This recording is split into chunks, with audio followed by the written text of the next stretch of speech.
Irmão, graça e paz.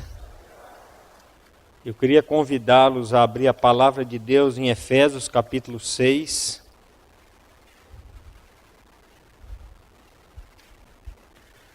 Efésios capítulo 6, em nome de Jesus.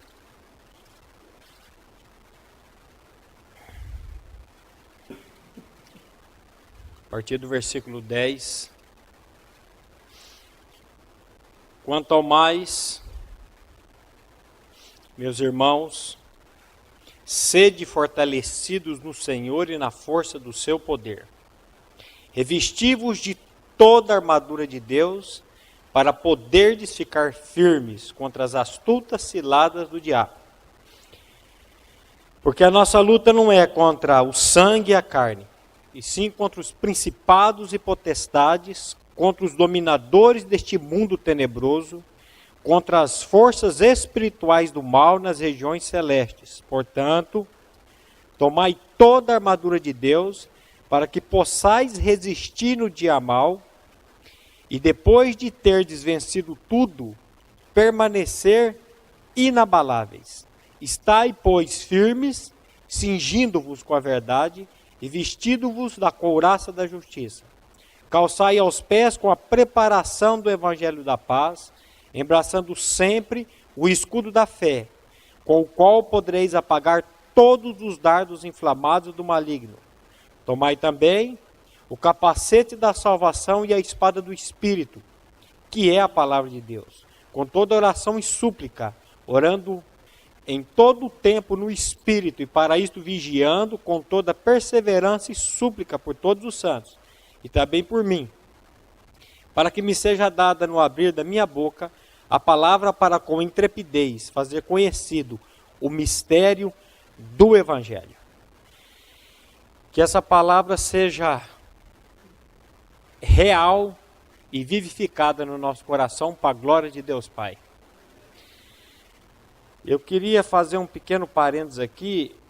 Eu peguei um estudioso da palavra que quando ele fala sobre esse texto, ele diz assim, eu sei até, mas a gente quando sobe nesse púlpito aqui, eu não sei o que acontece. Ele diz assim, quase todos esses verbos estão no presente, quase todos esses verbos no grego, eles estão no aoristo. Esses verbos da armadura, que na forma como aparecem particípios, indicam uma ação ocorrida antes da ação principal resistir. A exceção é uma só palavra, orando, que é um particípio presente, que expressa uma ação simultânea com o imperativo resistir. Essa passagem poderia ser traduzida dessa maneira no português. Havendo já tomado toda a armadura de Deus, o cinto, a couraça, o capacete, o escudo e a espada. Embora não devamos construir pontos teológicos baseados nas peculiaridades dos verbos gregos, creio que pode haver pouca dúvida de que Paulo está ensinando que só poderemos resistir após havermos tomado toda a armadura de Deus. Mas então é tomar o que já temos, exatamente isso. Na realidade, tudo isso já ocorreu quando nascemos de novo. Ali naquele momento da regeneração, do novo nascimento, nós já fomos revestidos dessa verdade de Deus, da justiça de Deus, pelo poder do Espírito Santo de Deus. Você sabe que novo nascimento é uma obra de Deus em favor do homem, em favor do ser humano, em favor do pecador. Novo nascimento é uma obra que só Deus pode operar na minha e na sua vida. E novo nascimento não é você deixar de abandonar a igreja A e vir para a igreja B e nem para C. Mas novo nascimento é uma obra que Deus faz no nosso interior quando Ele, por intermédio do Espírito e por causa da obra de Cristo na cruz do Calvário, tira de nós uma natureza de pecado que você e eu nascemos com ela e coloca em nós a vida do Filho dele. Paulo, quando ele passou por essa experiência, ele disse: eu estou crucificado com Cristo e vivo não mais eu, mas Cristo vive em mim. O que é novo nascimento? Troca de natureza, não é troca de religião. É Deus em Cristo tirando de dentro de mim uma velha natureza, um velho homem, e colocando dentro de mim nada mais e nada menos do que a vida do Filho dele. Isso chama-se novo nascimento. Nós somos revestidos de todo esse poder de Deus. Agora, o que ocorre é que diariamente orando, que é um particípio presente, nos apropriamos em termos práticos daquilo que já é nosso em Cristo Jesus. E dessa maneira nós estamos prontos a resistir às astutas ciladas do diabo. Eu pego um exemplo disso em Romanos capítulo 13, versículo 11 a 14, um texto conhecido. E digo isto a vós outros que conheceis o tempo, já é hora de vos despertardes do sono, porque a nossa salvação está, agora, mais perto do que quando no princípio cremos. Vai alta a noite, e vem chegando o dia. Deixemos, pois, as obras das trevas, e revistamo-nos das armas da luz. Andemos dignamente, como em pleno dia, não em orgias e bebedices, não em pudicícias e dissoluções, não em contendas e ciúmes, mas revesti-vos do Senhor Jesus Cristo, e nada disponhais para a carne no tocante às suas concupiscências. Vai alta a noite, vem chegando o dia. Deixemos, pois, as obras das trevas e revistamo-nos das armas da luz. Aí depois ele vai dizer: revesti-vos do Senhor Jesus Cristo. Então, eu creio que quando nós falamos da armadura, é esse revestimento de Cristo. É esse revestimento daquilo que nós já temos em Cristo. Quando a Bíblia diz que o mundo jaz no maligno, isso não é nenhuma metáfora. Isso é uma realidade. Realmente o mundo jaz no maligno. Isso é uma realidade. Tem um autor que ele diz assim: sem sombra de dúvidas, estamos vivendo nos dias que antecedem a volta do nosso Senhor, os quais, segundo a Bíblia, seriam caracterizados por intensa atividade satânica. Quero que você preste muita atenção nisso daqui. Quando eu li isso, eu lembrei de 1 Timóteo 4:1. Vale a pena a gente ler esse texto. Mas ele diz assim: sem sombra de dúvidas, estamos vivendo nos dias que antecedem a volta do nosso Senhor, os quais, segundo a Bíblia, seriam caracterizados por intensa atividade satânica. Ora, o Espírito afirma expressamente que nos últimos tempos alguns apostatarão da fé por obedecerem a espíritos enganadores e a ensinos de demônios. Meus irmãos, isso é tão sério, mas tão sério. Devemos, portanto, estar preparados e equipados com a verdade divina e com o poder do Espírito Santo. Eu encontrei esse texto essa semana. E eu vejo aquilo que Deus tem colocado no meu coração, aquilo que está sendo testificado aqui. Hoje, eu ouvindo o pastor Dagoberto pregando de manhã, esse estudo já estava digitado, e ele dizendo coisas aqui que eu falei: eu vou dizer isso à noite também. O que será que é isso? Sabe o que é isso, meu irmão? É uma testificação do Espírito Santo de Deus para que você clame ao Espírito Santo de Deus para que ele abra os olhos do seu entendimento, os olhos do seu coração, para que você não seja tragado por esse mundo e pelas astutas ciladas do inimigo. Devemos, portanto, estar preparados e equipados com a verdade divina e com o poder do Espírito Santo. Deus está chamando seus filhos, que desejam formar o remanescente, que como a noiva adornada apressará o glorioso retorno do Senhor para o estabelecimento do seu reino e aniquilamento do poder das trevas. É bastante evidente que Satanás tem trabalhado para gerar cegueira espiritual nos cristãos desta geração, a fim de impedir que eles, por terem o entendimento, iluminados pela cruz celestial, detectem as artimanhas diabólicas ou sejam por elas enredados. Eu creio que a maior necessidade da igreja hoje, quando eu falo igreja, eu falo corpo de Cristo, eu falo os que foram regenerados por Deus, aqueles que tiveram realmente uma experiência com Cristo, a nossa maior necessidade hoje é de ter os olhos abertos para enxergar e para discernir.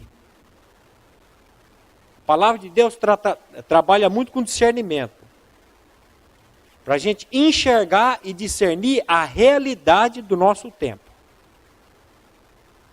Paulo, ele faz uma oração aos Efésios no capítulo 1, ele diz assim: eu oro para que os olhos do vosso entendimento, ou os olhos do vosso coração, sejam iluminados.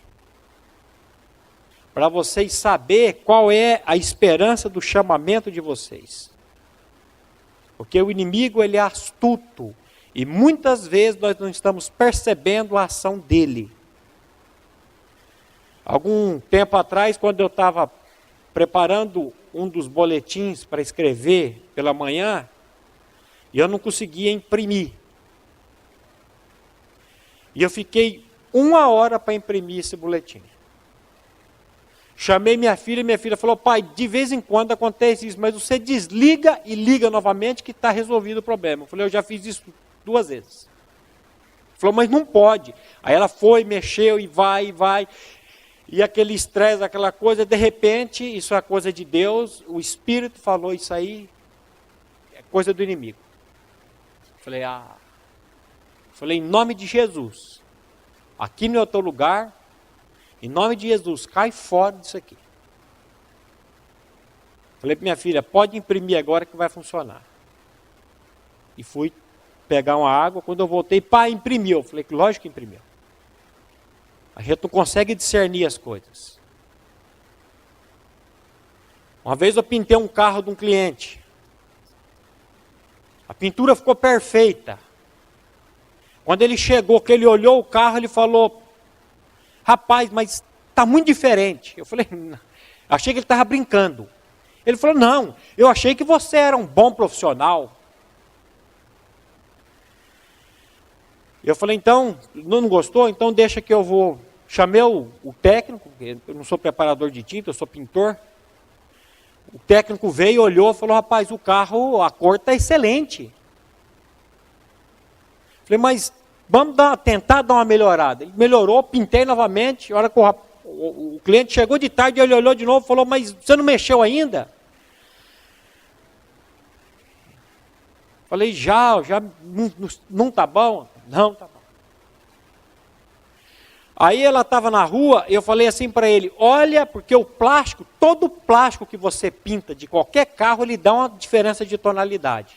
Você pode olhar o carro, tira da agência, ele vem com uma diferença de tonalidade. Mas aí eu olhei a tampa do tanque do carro dele, que era de plástico, estava horrível comparado com a minha pintura.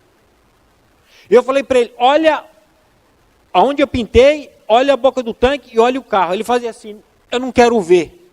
Eu não quero ver. Quando ele disse: eu não quero ver, eu falei: tem gente por trás desse negócio aqui. E eu falei: então você deixa aqui que eu vou. Ele já tinha reclamado, eu já tinha lixado o carro, aí eu pintei com a mesma tinta. E quando ele saiu, eu falei: em nome de Jesus, você está expulso da vida desse homem. Espírito enganador, espírito, mas não sei que espírito que era, eu sei que em nome de Jesus está expulso. Virei para o meu funcionário e falei: se eu pintar isso aqui de amarelo agora, ele vai dizer que está bom. Ele falou: mas espera. Eu pintei novamente, com a mesma tinta, ele olhou, chegou, falou: agora, e cumprimentou, e eu comecei a falar: meu Deus, eu preciso discernir as coisas. Porque você também tem um comércio, meu irmão, você também tem um trabalho, você tem... E o inimigo está fazendo coisas na sua vida, e você não está discernindo isso e percebendo isso, e você tem uma autoridade no nome de Jesus. Você não precisa chamar pastor, ligar na igreja e falar, ó, manda um pastor aqui, manda um desse bem forte, o mais poderoso que tiver, que expulsa mesmo, porque a autoridade é dada no nome de Jesus para você e para mim. Nós não temos que... Há 15 anos atrás, quando eu estava, como diz o meu amigo Júlio, neófito na fé ainda, o Valmor, amigo meu, ligou aqui na minha casa e disse, Maurício, tem um cara endemoniado aqui, vem aqui que o negócio está. Aí eu falei, vou ligar para o pastor Humberto, porque... E quando eu peguei o telefone para ligar, eu falei, rapaz, quando eu ligar, o baiano vai dizer assim para mim, você crê? Eu estava ouvindo ele dizendo isso para mim. Eu não vou poder dizer que eu não creio, porque eu creio. Então, se você crê, você pode ir. E em nome de Jesus. Que uma vez me chamaram para fazer um velório, isso também lá, quando eu era bem neófito também. Uma senhora... E eu liguei para ele, falei, ó, estão pedindo para você fazer um velório aqui. Quem pediu? É uma senhora aqui que participava dos estudos da Modelex. E tá, falou, mas ela pediu para quem? Não, ela pediu para mim, mas eu não sei fazer esse negócio. Ele falou, não, se pediu para você, que você está chamando a mim? Falei, você vai lá e prega o evangelho. Esqueça do defunto, esqueça dele. E prega o evangelho. Eu falei, rapaz, pensei que o cara ia lá me socorrer. E aí? Então, meus irmãos, nós temos uma autoridade no nome de Jesus. E muitas vezes nós estamos deixando que as coisas aconteçam. Geazi, eu lembro de Geazi quando ele fica apavorado. O exército sírio tinha cercado, aí aquele apavoramento dele, aí o profeta faz uma oração, Deus, abre os olhos desse moço para ele enxergar, ele não estava enxergando, o exército de Deus que estava por ali. E aí quando Deus abre o entendimento dele, ele consegue perceber. Então, meu irmão, quando o Espírito Santo abrir o teu entendimento e o meu entendimento, nós vamos começar a enxergar e discernir as coisas espirituais. Nós vamos começar a perceber isso. Então, agora, nós precisamos sim, que o Espírito venha fazer essa obra de abrir os nossos olhos. Nós muitas vezes estamos deitados em berço esplêndido, quando somos chamados, quando somos convocados a estar em estado de alerta, a estar orando e vigiando, como diz na minha Bíblia e como diz a sua Bíblia. E nós estamos aí deitados em berço esplêndido. Satanás está vivo e ativo, não só no planeta Terra, como diz aquele autor escatológico. Mas eu quero dizer para você, meu irmão, nessa noite, que Satanás está vivo e ativo dentro da primeira igreja batista de Londrina e dentro de qualquer igreja que leve a sério a palavra de Deus e a mensagem da cruz. Porque ele odeia e detesta essa mensagem. Toda pessoa que prega essa mensagem, ela vai ser perseguida. E eu quero dizer para vocês que em nome de Jesus, o inimigo está dentro dessa igreja e ele está aprontando e fazendo coisas dentro dessa igreja, e nós muitas vezes estamos olhando de fora e achando que está tudo bem, e não estamos tomando a posição que nós somos chamados por Deus, que nós somos convocados por Deus a estar em alerta. Nós muitas vezes estamos nos reunindo para fofocar, para reclamar, para murmurar, e estamos perdendo o foco. E toda vez que você e eu nos reunimos para fazer qualquer coisa fora estar orando e clamando a Deus, sabe o que você e eu estamos fazendo? Abrindo brechas para que o maligno entre e se aposse. E ele vai se apossando. E ele vai. E ele vai atacando a mente, ele vai atacando o coração. E ele vai enfraquecendo a cristandade em geral. Precisamos clamar pela misericórdia de Deus, para que Ele venha nos dar espírito, como Paulo está dizendo ali, espírito de sabedoria e de revelação. Porque o inimigo ele quer disseminar o veneno dele. Ele quer fazer isso. E você e eu temos deixado portas abertas, brecha. A Bíblia diz assim, não deis lugar ao diabo. E nós muitas vezes estamos dando lugar ao diabo. Então, meu irmão, vamos parar de reclamar, vamos parar de ficar com disse-me-disse, vamos parar de ficar com fofoca e vamos começar a orar e pedir para que Deus venha fazer um avivamento, para que Deus venha fazer uma operação nas nossas vidas. Eu gosto muito do Leonardo Ravenhill quando ele diz, irmão, você está pedindo para que Deus faça um avivamento no mundo? Ou um avivamento na sua cidade, um avivamento no seu bairro, um avivamento no seu vizinho? Para com isso. Não peça isso para Deus, não. Mas peça uma coisa a Deus, peça para que Deus avive a sua vida.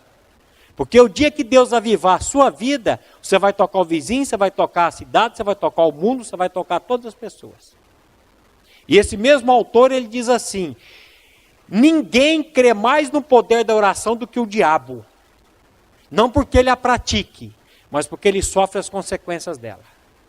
Todas as vezes que Satanás, que toda essa corja de espíritos enganadores, vê um cristão, um crente de joelhos orando pela igreja e não falando mal por trás da igreja, aí ele treme. Sabe por quê? Porque ele sabe que dali vai sair resposta de oração, ele sabe que dali vai sair o mover do Espírito de Deus, então ele não quer isso.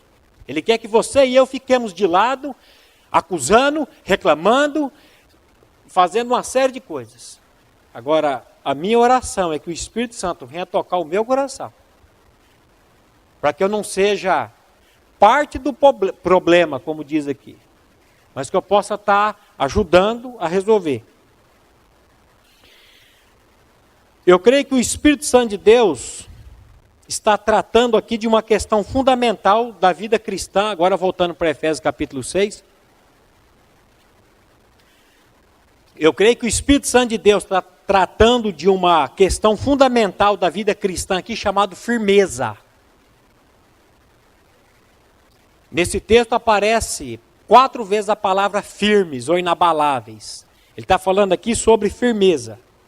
Você sabe que essa carta é dividida em 3 tópicos, ou 3 questões fundamentais. Ela começa falando do nosso descanso da vida cristã.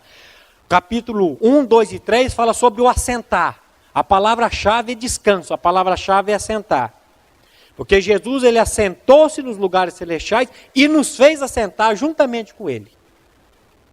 Porque quando ele morreu, ele me atraiu no corpo dele e me matou juntamente com ele. Ao 3º dia ele ressuscitou e na sua ressurreição ele veio me dar a sua vida. Então, o Espírito Santo de Deus, movendo o apóstolo Paulo, ele começa a tratar com essa carta, mostrando que a vida cristã começa com graça. E termina com graça também. Porque fora da graça, Deus não tem nada para você e para mim. Se você pensa que Deus tem alguma coisa pelo seu suor, pelo teu esforço, você está enganado.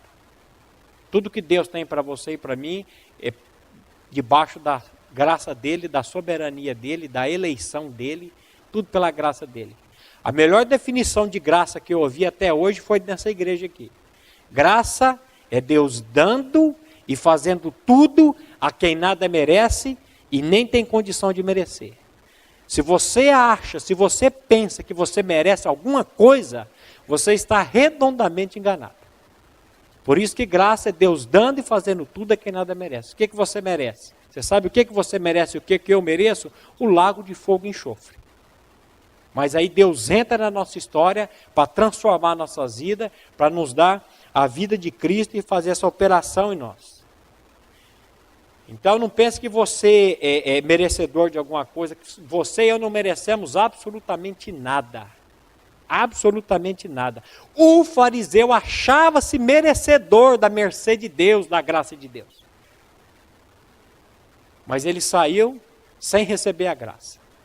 O publicano que batia no peito e dizia: Deus, tem misericórdia de mim, sê propício a mim, porque eu sou pecador, a Bíblia diz: este desceu para sua casa justificado. E Jesus termina a parábola dizendo: todo aquele que se exalta será humilhado, mas todo aquele que se humilha será, por Deus, exaltado.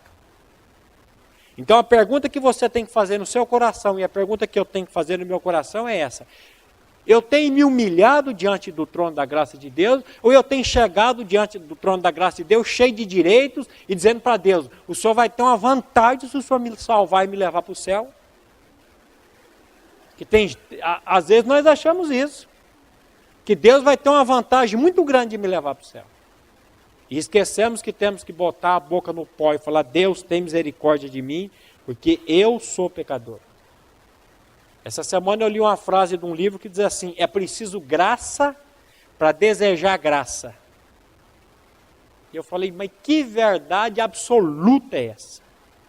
É preciso graça para desejar graça.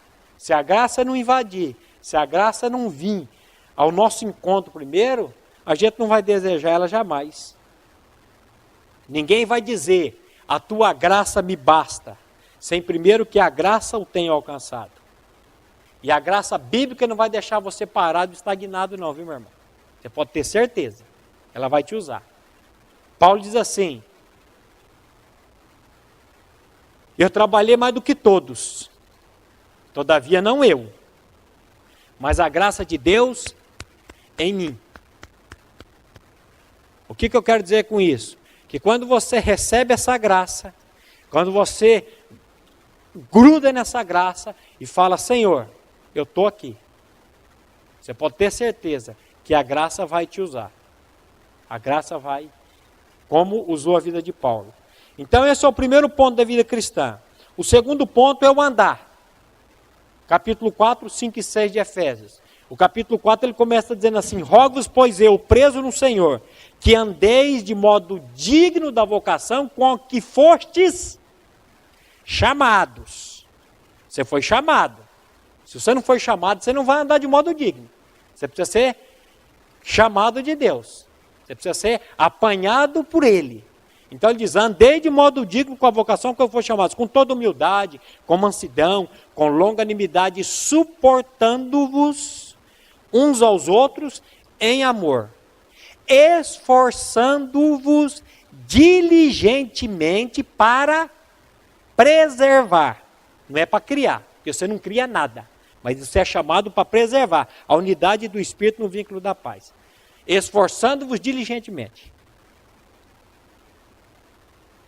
E esse esforço parte de mim, esse esforço parte da graça de Deus em mim. A Bíblia nunca foi adepto a não preciso fazer nada. Ele está dizendo aqui: esforçando-vos diligentemente. É lógico que é patrocinado pela graça. Se não for patrocinado pela graça, meu irmão, você vai ficar numa arrogância, você vai ficar numa bestice, você vai achar que você é o... E aí você vai ver o que vai dar. Porque Deus vai tratar. Deus vai tratar. Ele está tratando cada um de vocês aqui. Ele está tratando comigo, ele está tratando com essa igreja, ele está tratando com todos os remanescentes, as pessoas que estão por aí. Então, meu irmão, presta atenção. Se esse andar não for patrocinado pela graça, você vai ficar arrogante, cheio de si mesmo e metido a besta. Depois vem o que Paulo está tratando aqui, que é a firmeza. Você sabe o que eu mais gosto na harmonia bíblica? Uma coisa chamada equilíbrio. A Bíblia é equilibrada. A Bíblia traz equilíbrio para você e para mim. E ela nos ensina isso na palavra. Essa epístola aqui, como as demais, foram escritas para as pessoas que já tiveram uma experiência com Cristo Jesus. Paulo está escrevendo aqui para crente. Eu não gosto dessa expressão crente, eu prefiro cristão. Então, essa epístola foi escrita para cristãos. E ele vai tratar aqui das 6 peças que compõem a armadura. A primeira peça é o cinto da verdade, que no meu entendimento limitadíssimo, Está se referindo aqui à palavra da verdade do Evangelho, a totalidade da verdade no Evangelho. Quando nós entrarmos no cinto, nós vamos pregar o novo nascimento aqui e mostrar, porque esse cinto, essa verdade precisa estar presa à nossa cintura, precisa estar amarrada a nós, precisa estar presa a nós. Essa verdade do Evangelho tem que ser o nosso falar diário. Diário. E quantas pessoas o Senhor tem enviado para você e para mim, o meu serviço, e você e eu temos não nos apercebido disso, e pessoas que Deus tem mandado para que nós sejamos testemunhas, preguemos o Evangelho para essas pessoas, e nós estamos tão enredados com esse mundo, com as coisas do mundo, nós estamos tão anestesiados na nossa mente, essa ação maligna do inimigo, que nós não temos percebido isso. Nós não temos visto isso. Por isso que eu volto a dizer, meu irmão, precisamos clamar pela misericórdia de Deus para que Ele abra os olhos do nosso entendimento. Porque nós vamos ver aqui que o inimigo quer que você e eu, ele quer dar para você e para mim muitas e muitas e muitas coisas para fazer. Ele quer nos deixar ocupados com muitas coisas, para que nós não tenhamos tempo com a palavra, comunhão, contemplação e estar diante do Senhor. Ele vai arrumar uma série de coisas para você. Então, a segunda peça é a couraça da justiça, que ela vai fazer uma proteção de órgãos importantíssimos, coração, pulmão, rim e entranhas. Como a Bíblia fala de entranhas, Paulo em Filipenses, capítulo 2, vai falar de entranhas, mas não vamos correr aqui, porque eu quero, isso aqui é só uma passagem, é só um... Então, o coração é um dos órgãos que Satanás tem atacado a muitos. Você lembra o que Pedro disse para Ananias? Ananias, por que encheu Satanás o teu coração para mentires ao Espírito Santo? Reservando parte do valor do campo, lá em Atos 5 ele vai dizer isso. Porque Satanás encheu o teu coração. Então o inimigo ele tem esses acessos na vida. Coração, mente, tem um capacete também para proteger a nossa mente. Jesus disse assim, olhai por vós, que os vossos corações não se sobrecarreguem. Jesus está falando isso para discípulo.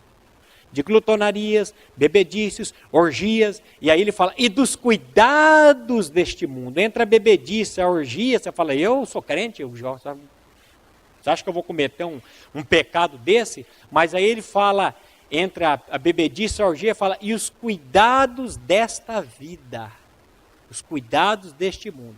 Como que os cuidados desse mundo têm entrado sorrateiramente no nosso coração, na nossa mente, e a gente fica ali sofrendo e preso com isso e padecendo com isso. O terceiro é calçar os pés com a preparação do Evangelho da Paz. Pé aqui está se referindo à firmeza do cristão. Nós vamos estar firme. O Evangelho da Paz, ele vai nos trazer uma firmeza tremenda, mas tremenda, meu irmão. Isso aqui não tem nada a ver com proclamação de evangelho. Nós vamos ver isso aqui também. O calçar os pés com a preparação do Evangelho da Paz não é você sair evangelizando. Paulo está tratando aqui de outro assunto. Aí quando chegar lá nós vamos ver. Ele vai dizer que a nossa luta é contra a carne e sangue, é contra principados, potestades, contra os poderes deste mundo. Ele quer nos habilitar aqui a estar firme contra as astutas ciladas do inimigo. A quarta é o escudo da fé, que tem como objetivo nos defender dos dardos inflamados do maligno. O quinto, o capacete da salvação, que tem como objetivo proteger as mentes. E o sexto é a espada do Espírito, que é a palavra de Deus. E você vai ver que nós temos a palavra de maneira objetiva e subjetiva. Quando o inimigo veio para Jesus, como é que Jesus se defende? Está escrito, está escrito e está escrito. Então você e eu precisamos da palavra para nos defender. Agora, entramos no estudo. 36 minutos. Ó, uma das maneiras prediletas de Satanás utilizar as suas astutas ciladas na vida dos cristãos é em relação ao fazer. Fazer. Escuta o que eu estou dizendo. O capeta vai arrumar coisa para você fazer, meu irmão. Ele vai te arrumar emprego. Ele vai te arrumar coisa para você fazer. O que Faraó fez? Faraó é figura do diabo. O que Faraó fez quando o povo disse, vamos adorar a Deus? Ele mandou aumentar a carga diária de trabalho, para que eles não tivessem, em primeiro lugar, tempo para adorar a Deus. E em segundo lugar, disposição para adorar a Deus.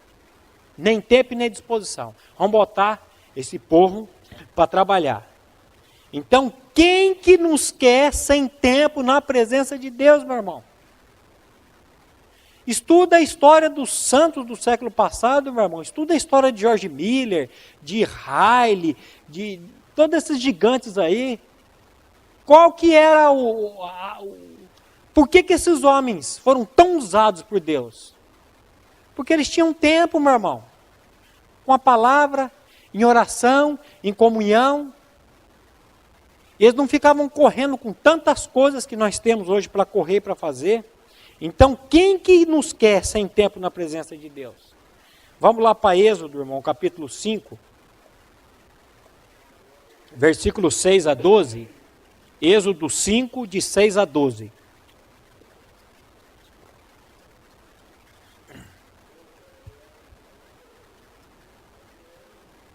Naquele mesmo dia, pois, deu ordem Faraó aos superintendentes do povo e aos seus capatazes, dizendo, daqui em diante não torneis a dar palha ao povo para fazer tijolos, como antes. Eles mesmos que vão e ajuntem para si a palha. E exigireis deles a mesma conta de tijolos que antes faziam. Nada diminuireis dela. Estão ociosos e por isso clamam. Vamos e sacrifiquemos ao nosso Deus. Agrave-se o serviço sobre esses homens, para que neles se apliquem e não deem ouvidos a palavras mentirosas. Meu irmão, olha o que ele está dizendo aqui. Agrave-se o serviço sobre esses homens, para que neles se apliquem e não dê ouvidos às palavras de Deus. Ele chama de palavras mentirosas. Continua. Então saíram os superintendentes do povo e seus capatazes e falaram ao povo. Assim diz Faraó, não vos darei palha. Ide vós mesmos e ajuntai palha onde a puderdes achar, porque nada se diminuirá do vosso trabalho. Então o povo se espalhou por toda a terra do Egito a juntar restolho em lugar de palha. Pega agora Êxodo 5, de 15 a 18. Então foram os capatazes dos filhos de Israel e clamaram a Faraó, dizendo, por que tratas assim a teus servos? Palha não se dá a teus servos e nos dizem, fazeis tijolos? Eis que teus servos são açoitados, porém o teu próprio povo é que tem a culpa. Mas ele respondeu, estais ociosos, por isso dizeis, vamos, sacrifiquemos ao Senhor. Ide, pois, agora e trabalhai. Palha, porém, não se vos dará. Contudo, darei a mesma quantidade de tijolos. Estais ociosos, por isso dizeis, vamos, sacrifiquemos ao Senhor. Então, vamos aumentar o serviço em cima de vocês. Então, meu irmão, cuidado. O inimigo, Satanás, o diabo, ele nos quer ocupados com muitas coisas, com muitos afazeres, para que nós não tenhamos tempo de estar em contemplação, em oração, em comunhão com a palavra de Deus. Ele quer que você e eu nos matemos de trabalhar, dia, noite, se possível madrugada, para a gente ficar aí, correndo. Aí eu fico pensando, será que a gente que trabalha na filmagem, a gente vê cada coisa. Será que alguns irmãos que sentam aqui à noite, no culto, e tem uns que chegam até a roncar. Eu fico pensando, porque eu na minha concepção, eu creio que o sono ele tem 3 fatores. Cansaço, o sujeito se mata de trabalhar, chega no domingo, o bicho cansa. O segundo fator é a própria palavra, ela nos dá um refrigério, ela nos dá uma calma. E o terceiro é espíritos malignos, para deixar o sujeito ali meio anestesiado, meio entorpecido, meio com sono, para que ele não consiga receber a palavra. Então, é só um será. Será que é por isso que tantos dormem aqui na noite? Então, você tenta analisar aí qual dos 3 pontos que você se encaixa. Agora, meus irmãos queridos em Cristo Jesus, do que nós precisamos? Será que nós necessitamos de tantas coisas?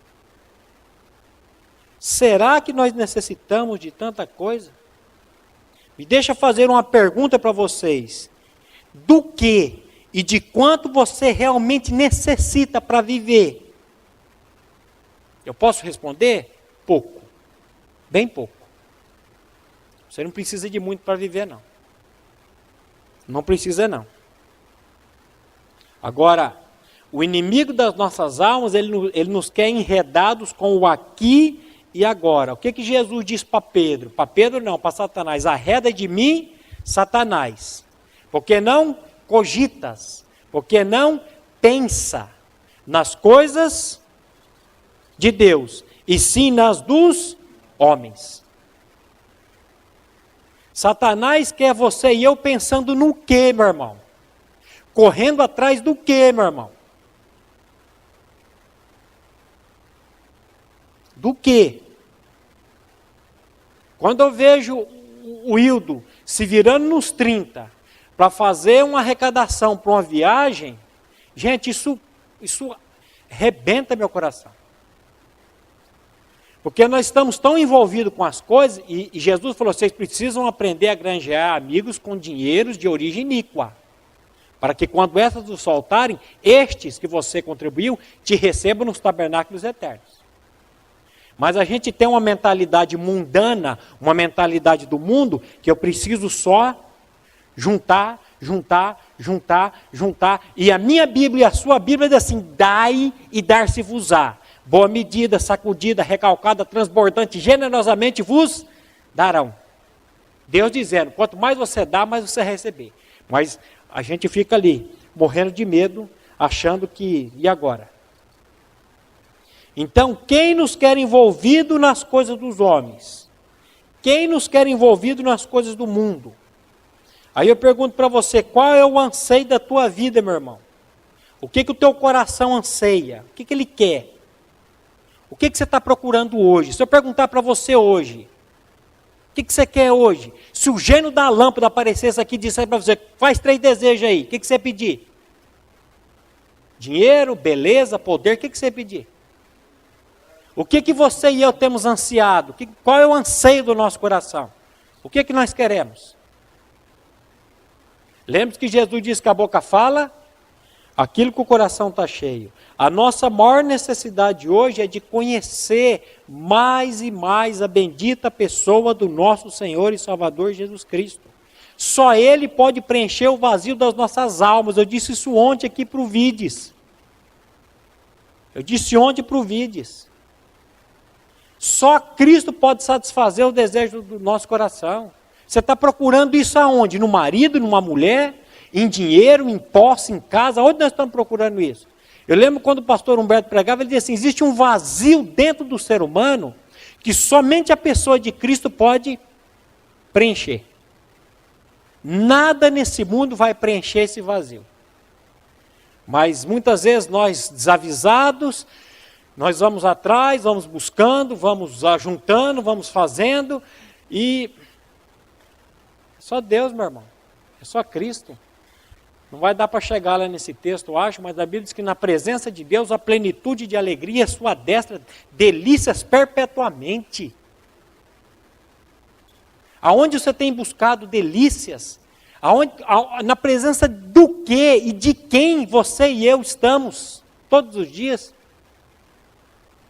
O Senhor diz para a gente estar na presença dEle. Paulo disse assim, eu temo que assim como a serpente enganou a Eva com a sua astúcia, de alguma maneira seja corrompido a mente de vocês, o entendimento de vocês, e vocês se apartem da simplicidade e pureza devidas a Cristo. Gente, naquela época não existia Facebook, naquela época não existia Twitter, naquela época não existia YouTube, Instagram, Twitter, Google, não existia nada disso. Imagina hoje, quanto tempo você, esse eu não posso dizer eu, graças a Deus eu estou fora disso, gasta com Facebook. O profeta Jeremias diz assim, Deus diz, buscar-me-eis e me achareis, quando me buscardes de todo o vosso coração, serei achado de vós, diz o Senhor, e farei mudar a vossa sorte, congregar-vos-ei, e de todas as nações e de todos os lugares para onde vos lançardes o Senhor, tornarei a trazer-vos ao lugar de onde vos mandei para o exílio. Buscar-me-eis e me achareis quando me buscardes de todo o coração. Todas as vezes que você e eu tiramos os olhos de Cristo e esse crucificado, sabe que nós levantamos nos nossos corações ídolos. Ídolos. E ficamos enredados com aqueles ídolos. Preso com aquilo. Meu irmão, a Bíblia diz que Cristo é o quê? Cristo é o cabeça, meu irmão. E nós somos o quê? Nós somos o corpo. Quem dirige o corpo? É o cabeça ou não é o cabeça? Quem que é o cabeça da sua vida e quem que é o cabeça da minha vida? Por que você e eu estamos querendo andar desconectado com o cabeça? Por causa de quê? Por que nós estamos querendo andar? Por que nós estamos querendo tomar decisões sem o auxílio do cabeça? Ou ele não está no controle das coisas? Ou todas as coisas que acontecem contribuem para o bem? Tudo que acontece na sua vida, tudo que acontece na minha vida, tudo que está acontecendo na primeira igreja batista de Londrina, está contribuindo para alguma coisa. Eu, Maurício, eu creio que Deus precisa dar uma chacoalhada na roseira para fazer alguns acordar. Eu creio. Porque o inimigo sabe que o tempo dele está curto e ele está atacando e ele vai atacar. Cada vez mais.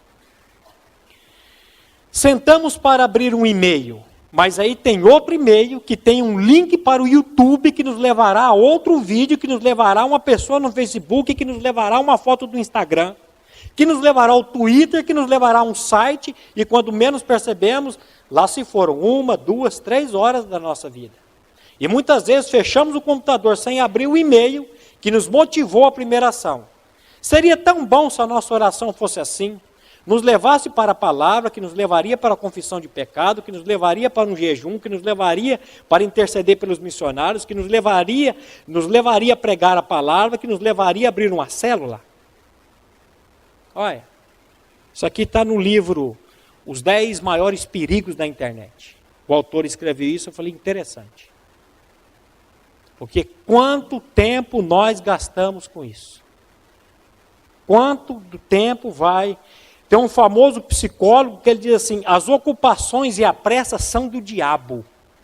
E tem um outro que diz assim, a pressa não é do diabo, a pressa é o diabo.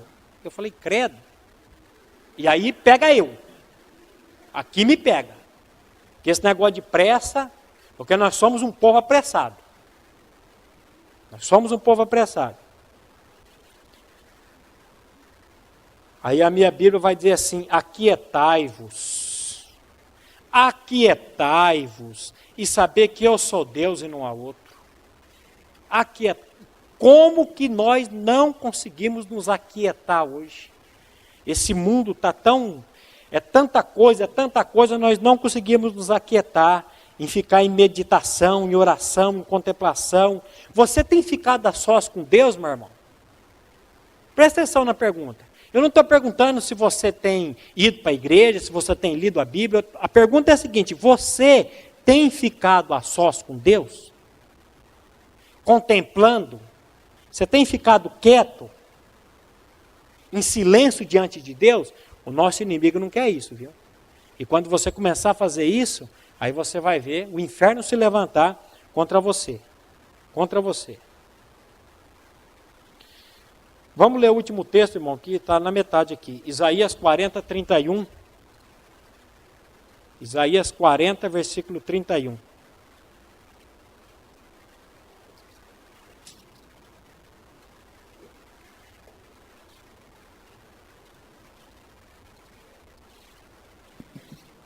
Difícil.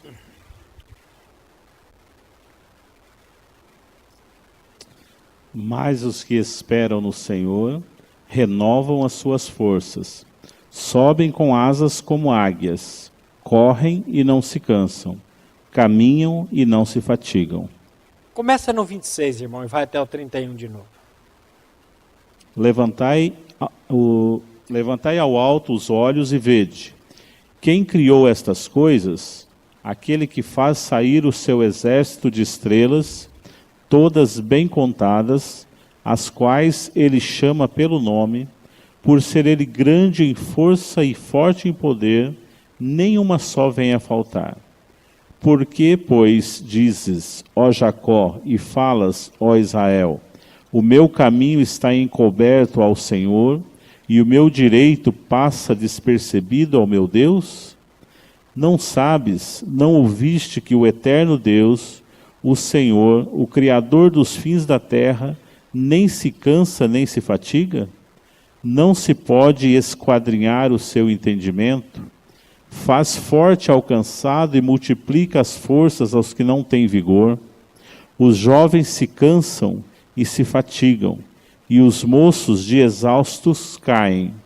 Mas os que esperam no Senhor renovam as suas forças, sobem com asas como águias, correm e não se cansam, caminham e não se fatigam. Os que esperam no Senhor. Você tem esperado aonde, meu irmão? Sistema do governo? Na Dilma? Algum pacote novo que vai aparecer aí, de um milagre que vai acontecer? Um juro taxa zero para você financiar aquele carro? Cuidado. Os que esperam no Senhor renovam suas forças. Ó, devemos aprender a esperar no Senhor.